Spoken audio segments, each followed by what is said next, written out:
Hola mi gente bella, mi gente hermosa, bienvenidos otra vez a su canal de Filósofo 777. Vamos a hablar en este momento nada más y nada menos de cómo funcionaron las operaciones de Alex Saab a través del sistema Sucre en Ecuador en perjuicio de Venezuela. Quiero que te quedes hasta el final porque vamos a revelar cosas que de repente tú no sabes, estoy seguro que tú no conocías y que es necesario que tú conozcas, que tú sepas,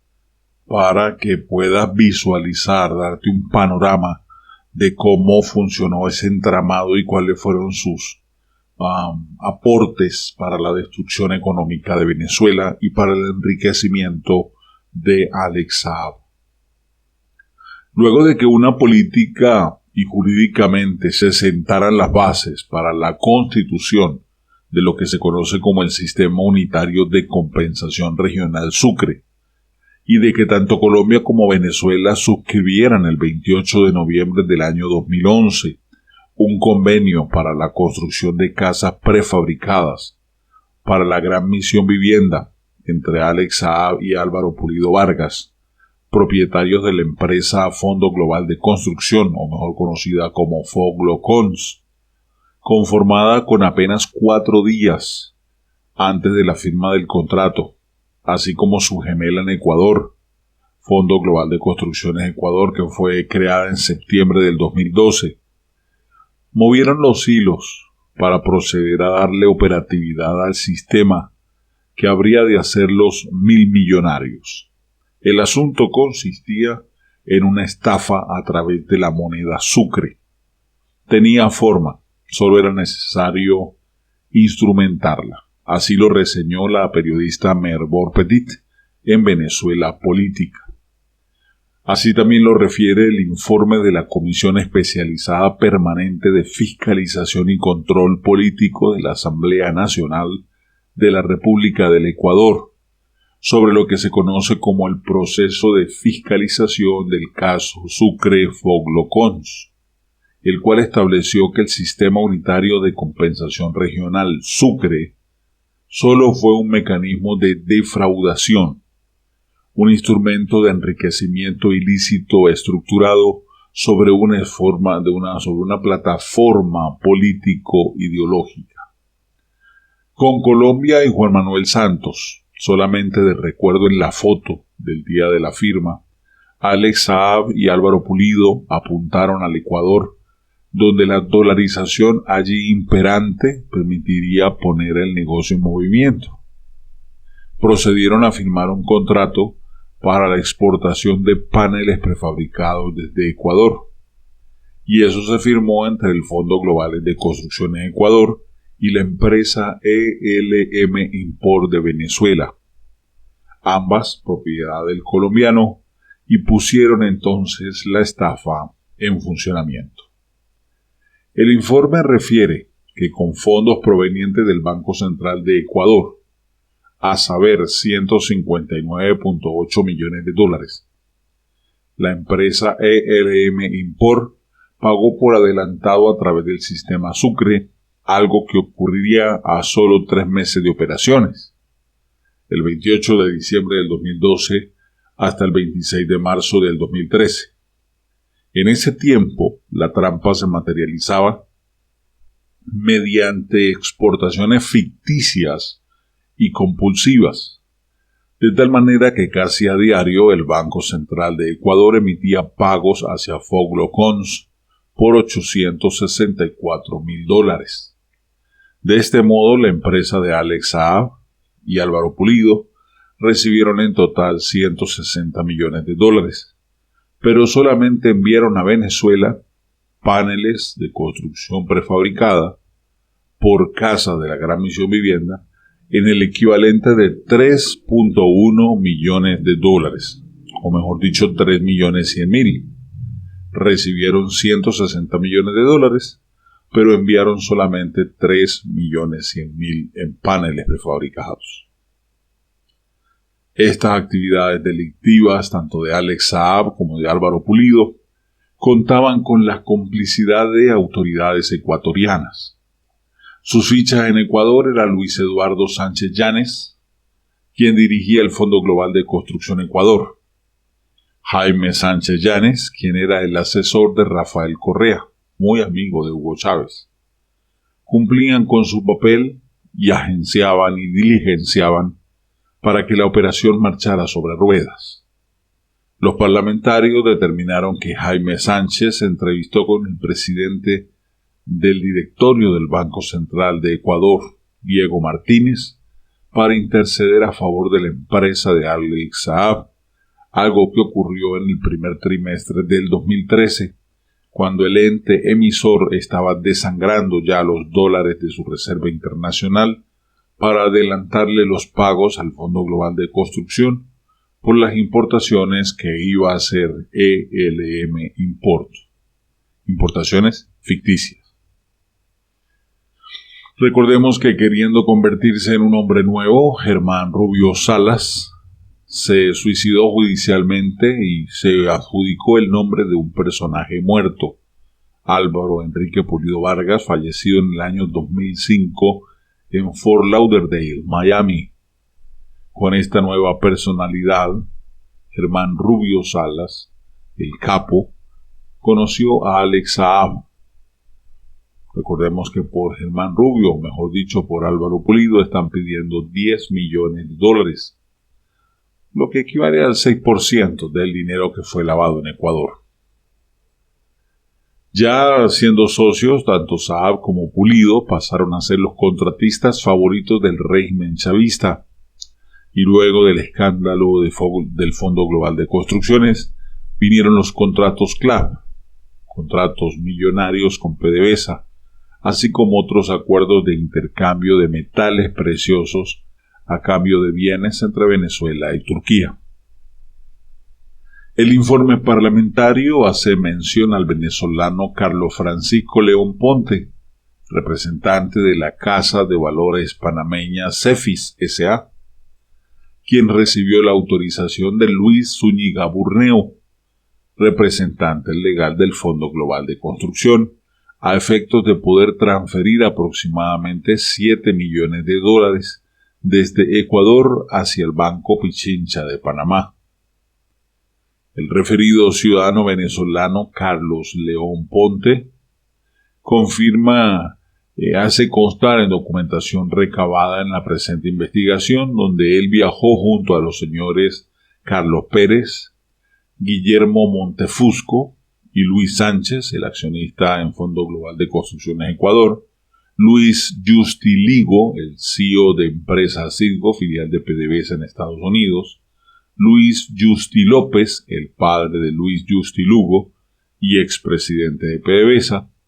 Álvaro Pulido Vargas, el accionista del Fondo Global de Construcciones Ecuador, y José Borja Sánchez viajaron el 5 de marzo del 2013 en un vuelo privado con origen al aeropuerto Mariscal Sucre de Quito hacia el aeropuerto Mariscal La Mar en la ciudad de Cuenca, a bordo de la aeronave identificada por las siglas N1459A.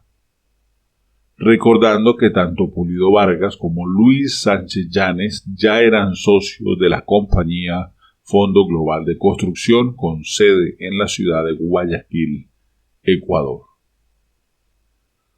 A diferencia de los sistemas de compensación y de comercio exterior regulares, el instrumentado por el ALBA y particularmente por Venezuela y Ecuador, se vale de una unidad de cuenta virtual llamada el Sucre, que opera como medio de pago restringido en los bancos centrales. Como se refirió en una nota anterior, el organismo de decisión del Sucre es el Consejo Monetario Regional, conformado por la Cámara Central de Compensación de Pagos y por el Fondo de Reservas y Convergencia Comercial. Con sede en Caracas, los miembros hicieron aportes iniciales adscritos a continuación. Si ustedes miran la tabla, van a observar que Bolivia colocó $0,62 millones, una proporción de un 6,8%, Cuba 0,79%, Ecuador 2,40%, Nicaragua 1,43%, pero el más salido de todos fue Venezuela, con $3,83 millones, lo que equivale al 42.4% de la proporción de capital inyectado. Los parlamentarios ecuatorianos, al momento de explicar el funcionamiento del sistema Sucre, establecieron en el informe la existencia de dos momentos. El primer momento tiene que ver con la firma de un contrato por parte de dos empresas privadas en Venezuela y Ecuador para la construcción de viviendas prefabricadas, ELM Import y el Fondo Global de Construcciones Ecuador. El contrato lo representa el importador, que en este caso es LM Import, y su banco operativo autorizado es BOA, Banesco de Venezuela. ¿Qué tal? Luego de aquí, de que el importador y el exportador fueron autorizados en sus respectivos países para llevar a cabo esta operación de comercio a través del Sucre, entonces el Banesco, en este caso, remitió los bolívares al Banco Central del país exportador, aquí el Banco Central de Venezuela, el cual se comunicó con el Banco del ALBA para realizar la conversión a sucres. Luego notificaron al Banco Central del país exportador, aquí el Banco Central de Ecuador, iba a proceder a depositar los dólares en la cuenta de la empresa exportadora en el Banesco. En este caso, el Banco Amazonas o el Banco Territorial, y cuando el Banco del ALBA recibió la autorización de pago por parte del Banco Central de Venezuela, notificaron la acreditación al Banco Central del Ecuador. El siguiente paso, que es que el Banco Central de Ecuador acreditó inmediatamente al BOA del exportador, que aquí es el Banco Territorial o el Banco Amazonas. Esto ocurrió porque Ecuador adelantó los dólares al exportador usando los fondos de la Reserva Internacional de Libre Disponibilidad. Los valores totales de la operación comercial se compensarían 6 meses después. El informe parlamentario refiere también que el 28 de diciembre del 2012, Ruth Arregui, quien era gerente general del Banco Central de Ecuador para la fecha, informó que en el caso de pagos al exterior por importaciones, los bancos centrales receptan de los importadores, a través de las instituciones financieras, el valor de las operaciones en moneda local, lo cual queda en poder de dicho Banco Central por un periodo de 6 meses. Por esta razón, a pesar de la posición superativa del Ecuador frente a Venezuela, el país no recibió dichos recursos en ese lapso de tiempo, sino al final del mencionado periodo de compensación. Igualmente se acota que el Banco Banesco, aun cuando estaba obligado a cumplir con el rol de la debida diligencia que incluye el conocimiento de su cliente, en la mayoría de los casos estos no cumplieron. Se indica también en el informe que el ciclo en este primer momento en los casos investigados como el Fondo Global de Construcción terminaba con la transferencia de estos dólares hacia paraísos fiscales, fondos que, insistimos, fueron tomados de la reserva, mientras que se esperaban las compensaciones con Venezuela, en términos sencillos, mientras se esperaba que se devolviera el dinero prestado. De esta forma se incumplieron los principios generales de los objetivos estratégicos para el manejo de una reserva, que son seguridad,